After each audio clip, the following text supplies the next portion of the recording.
Bienvenidos amantes de la historia y de sus aventuras. Viajamos hasta Marrakech, una de las ciudades más importantes de Marruecos. Cuenta con más de 1,5 millones de habitantes y se ubica al pie del Atlas. Posee numerosos monumentos patrimonio de la humanidad. Es junto a Mequinez, Fez y Rabat, una de las 4 ciudades imperiales de Marruecos. Fue fundada en 1062 por los almorávides y fue la capital del imperio almorávide y almohade. La ciudad posee el mercado tradicional o souk más grande del país y una de las plazas más concurridas de África y del mundo llamada Yema el Efna. Como ya hemos comentado, Marrakech fue fundada en 1062 por Yusuf ibn Tasufin, primer emir de la dinastía bereber de los almorávides. La ciudad nació como avanzadilla, primero militar y luego comercial, para garantizar a la tribu la supremacía sobre una región de fundamental importancia estratégica puesto que por la zona pasaban las rutas de caravanas hacia el África Negra a través del Sahara. Desde su base de Marrakech, los almorávides consiguieron, hasta el siglo XI, ampliar su dominio sobre todo Marruecos. Desembarcaron en España, derrotaron a los cristianos y conquistaron así gran parte de la península ibérica. Marrakech se convirtió en una gran capital amurallada con exuberantes jardines y magníficos palacios y mezquitas, de los cuales hoy por desgracia no queda nada a excepción de la pequeña Quba Baadin. El reino perduró hasta 1147, cuando los almohades, una federación rival de tribus bereberes provenientes de las montañas del Atlas, conquistaron la ciudad después de un largo asedio y la arrasaron, para después reconstruirla. La arquitectura almohade produjo grandes obras, como la mezquita Kutubia y la mezquita Kasba, la monumental Bab Añau y los jardines de la Minara. Mientras, la ciudad se convertía en un faro de la cultura islámica, atrayendo célebres pensadores y literatos de todo el mundo árabe.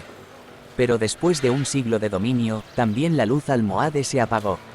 Las tropas almohades fueron derrotadas en varias ocasiones en España y a su regreso a Marrakech, en 1248, el ejército cayó en una emboscada que le tendió una tribu del desierto, capitaneada por Banu Merin, que prosiguió su marcha victoriosa hasta Fez, donde fundó una nueva dinastía, la de los benimerines. El último sultán almohade fue definitivamente derrotado en 1276, cuando los benimerines extendieron su dominio por todo el sur de Marruecos. Marrakech volvió a ser capital 3 siglos más tarde, cuando la tribu de los saadíes, proveniente del sur, destituyó a los benimerines y, en 1549, trasladó de nuevo la corte a la ciudad. Le siguió un periodo de gran crecimiento y esplendor, que hizo de Marrakech una de las ciudades más pobladas del mundo árabe, llena de espléndidos palacios entre los que destaca el Palacio El Badi. Pero esta dinastía tampoco duró mucho en el poder y a principios del siglo XVII el país se sumió en una guerra civil, que no terminó hasta 1668, cuando un príncipe árabe, Moulay Rachid, subió al trono, de quien sus descendientes gobiernan el país todavía hoy. Marrakech perdió el título de capital y el sucesor de Rachid, Moulay Ismail, la trasladó a Mequinez, expoliando el Palacio El Badi de todas sus riquezas. Cuando el monarca murió, el país se vio sumido en el caos durante más de un siglo hasta salir de ella como un reino cada vez más débil. Mientras, Marrakech inició sus primeros contactos y relaciones comerciales con Europa, en primer lugar con Gran Bretaña, que se multiplicaron a lo largo del siglo XIX. En aquella época fue cada vez mayor el interés de las grandes potencias europeas por adueñarse del norte de África. Así, el control de Marruecos se dividió entre Francia y España. El gobierno de los sultanes era cada vez más débil y finalmente aceptó la imposición oficial del gobierno colonial francés, formalizado con el Tratado de Fez de 1912. Pero enseguida estallaron motines y revueltas, sobre todo en Marrakech y en el sur. Para conseguir mantener el control, la administración francesa hizo un pacto con Tammy el Glaoui, uno de los señores de la guerra que estaba al frente de las tribus de las montañas del Atlas, y en 1912 lo nombró señor de Marrakech, dándole carta blanca sobre la ciudad y el Marruecos meridional. Tammy el Glaoui se instaló en un palacio de la ciudad y desde allí gobernó con mano de hierro durante más de 40 años hasta 1955. Déspota cruel, extravagante y amante de los excesos, era también un hombre perspicaz y brillante, que organizaba suntuosos banquetes para sus huéspedes y los cubría de generosos regalos.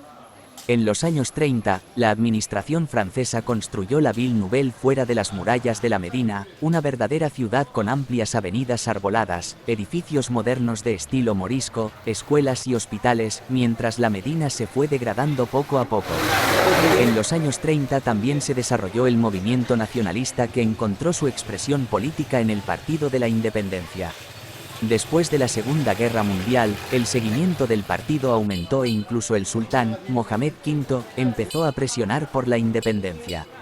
Así, en 1953, los franceses lo exiliaron y lo sustituyeron por un gobierno fantoche, lo cual no sirvió más que para encender la chispa de la revolución, que en un primer momento intentaron apagar con el apoyo de Tam y el Glaoui.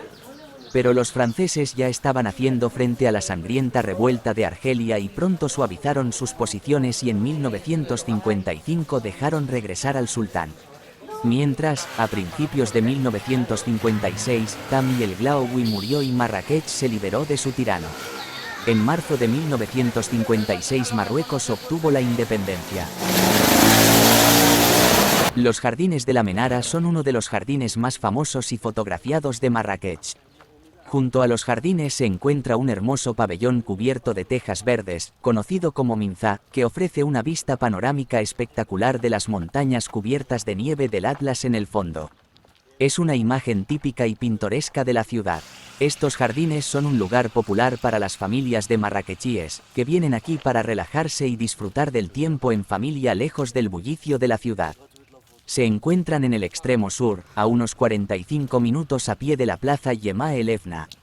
Los jardines están rodeados por un inmenso cercado de 3 kilómetros de longitud y 1,5 kilómetros de anchura, poblado principalmente por árboles frutales y olivos, así como un gran estanque artificial. Los jardines de la Menara fueron construidos durante el siglo XII por los almohades, quienes desarrollaron un sofisticado sistema para traer agua del deshielo del Atlas a través de canales subterráneos para regar los olivares y huertos.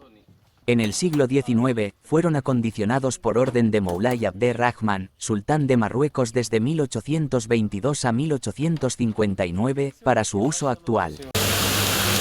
La mezquita Koutoubia es un verdadero icono de Marrakech, siendo la más importante y una de las más grandes del occidente musulmán.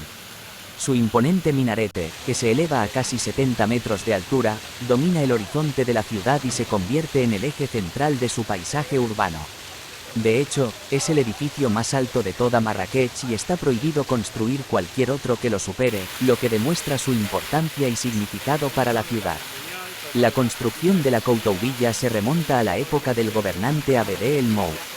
Pero fue su hijo pequeño, Yaqub el-Mansour, quien la completó entre los años 1184 y 1189. Su nombre, Koutoubia, proviene de Kutubiyun, que significa libros, en referencia a un antiguo zoco de libros que solía existir en sus alrededores. Por esta razón, también se conoce como la mezquita de los libreros.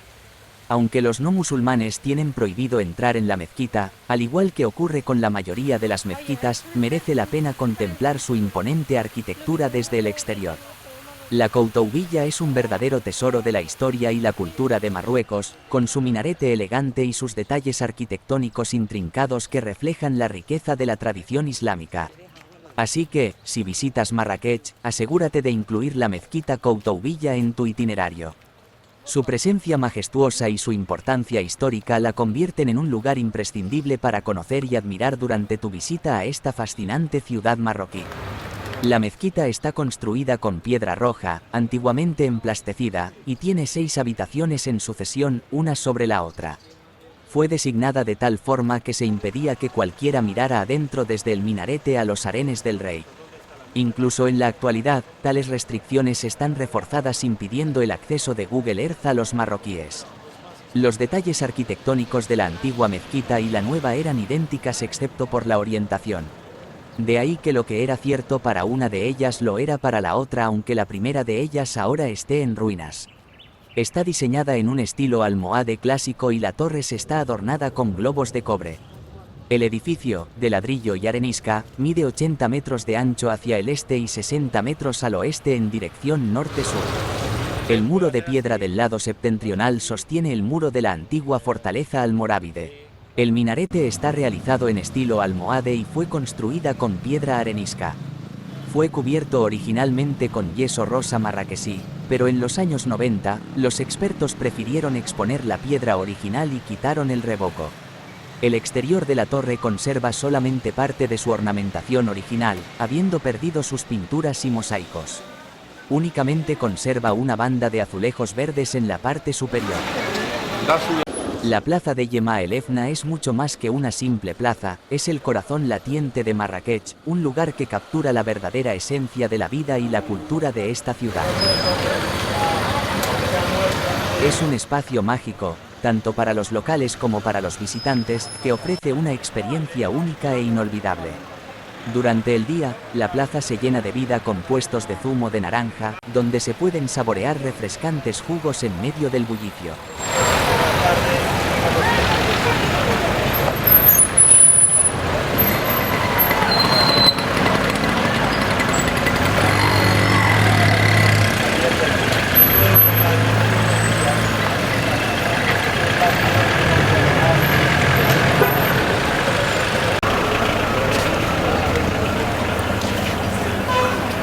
Es un verdadero espectáculo para los sentidos y para tu bolsillo.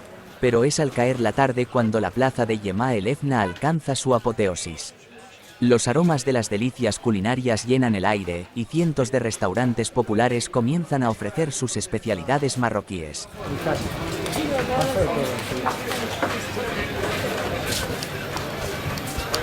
El sonido de la música en vivo y la animación de la plaza crean una atmósfera mágica que te sumerge en la verdadera vida nocturna de Marrakech. Capturar la esencia de esta plaza es una experiencia única. Pasear por ella sin prisas, observando a los artistas callejeros, interactuando con los locales y dejándose llevar por el ritmo vibrante de la ciudad es una verdadera aventura para los sentidos. También se puede disfrutar desde alguna de las terrazas de los locales que la bordean.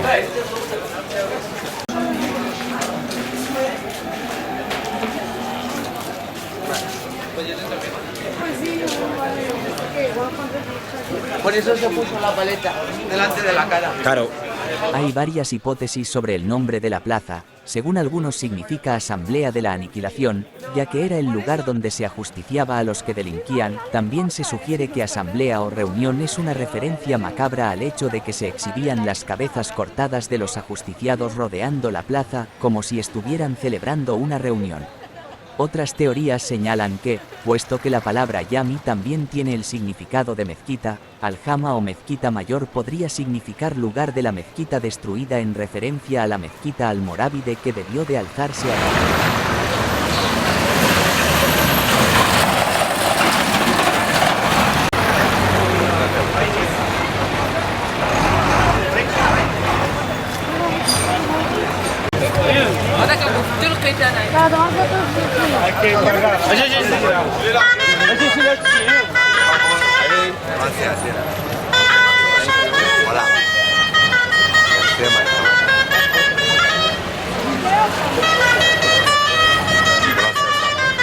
Los alrededores están llenos de personajes pintorescos.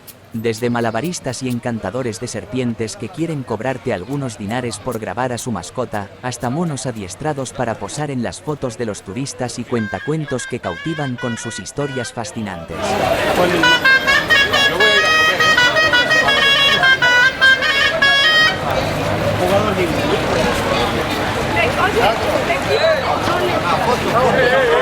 Es defender.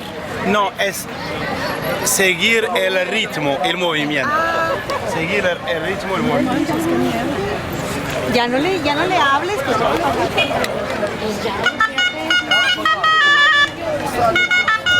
La plaza es de grandes dimensiones y está rodeada por todos los lados, menos por uno, por la medina repleta de zocos clasificados por su actividad principal.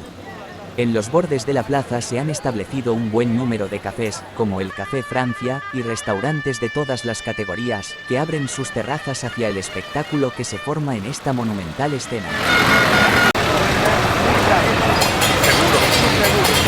La plaza de Jemaa el Fna es mucho más que un lugar turístico, es un patrimonio oral e intangible de la humanidad reconocido por la UNESCO, que encierra la historia, la cultura y la magia de Marrakech en cada rincón.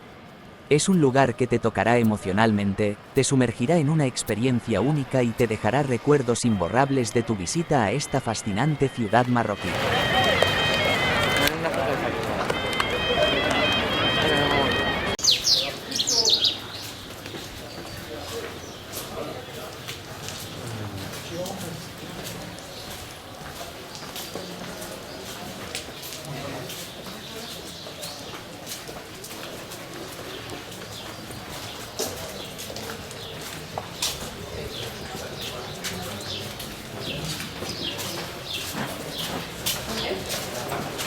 La primera vez que se visitan las tumbas saadíes es imposible no sentirse sorprendido ante tanta belleza y armonía.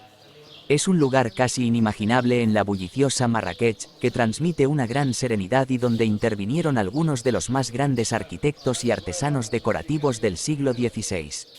Un monumento que habla de forma muy evidente sobre el esplendor de una dinastía, la de los saadíes, que rigió el destino de esta zona de Marruecos durante más de siglo y medio y cuyo legado arquitectónico borró a excepción de estas tumbas la siguiente familia reinante, los alagüitas. Según muchos expertos, las tumbas saadíes aprovecharon una necrópolis preexistente, probablemente vinculada a la nobleza local. Nada nuevo en Marruecos, donde cada dinastía reinante ha eliminado las huellas del esplendor de sus antecesores, pero que, al tiempo, ha aprovechado parte de ese legado para sus propias construcciones. En el caso de estas tumbas saadíes, el responsable de su construcción fue el sultán Ahmed al-Mansour, gobernante en el actual Marruecos desde 1578 hasta su muerte en 1603, coetáneo del monarca español Felipe II, como última morada para los restos de su madre. Esta, llamada la Yamesauda, fue un personaje especialmente relevante para la historia de Marruecos y promotora de la mezquita Bab Dukala en 1557. Dejar a su trono perdido. La dinastía saadí no tenía realmente ese nombre. De hecho, es el apelativo despectivo con el que denominaban a esta familia sus enemigos, en referencia a Halima Saadilla, niñera de Mahoma. El recinto original, conocido como Kubla de la Yamesauda y que también alberga los restos de su marido, Mohamed Cheikh, se fue ampliando y complementando con otras salas, incluido el mausoleo del propio Al-Mansour, amén de varios enterramientos exteriores. Así fue hasta 1659, cuando tuvo lugar la muerte del último sultán saadí Ahmed al-Abbas. En este edificio, este monumento del siglo XVII. Después nos veremos ahí. Si alguien... El segundo de los sucesores, de la dinastía alagüita, Mulay Ismail, y conocido como el Sanguinario, decidió tapiar los accesos a las tumbas saadíes, cubriéndolas de olvido durante casi 4 siglos. Un injusto olvido que llegó a su fin cuando, durante el periodo del dominio francés en 1917, se decidió fotografiar la ciudad desde el aire, con el fin de hacer un estudio topográfico. Al analizar las fotografías se descubrió este gran espacio, anejo a la mezquita de la Casbah. De forma inmediata se decidió abrir un acceso al recinto, aunque no a través del templo, que habría sido lo lógico, sino por uno de los laterales en el exterior.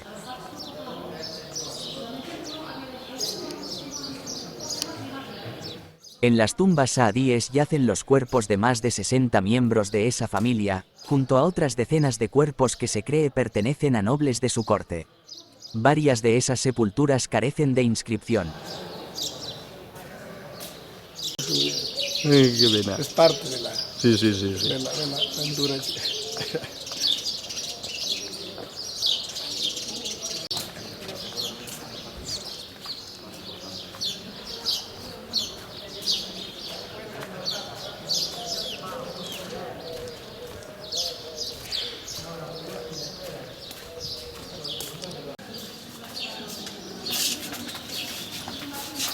Imagine ça, tu sors de cheminée encore.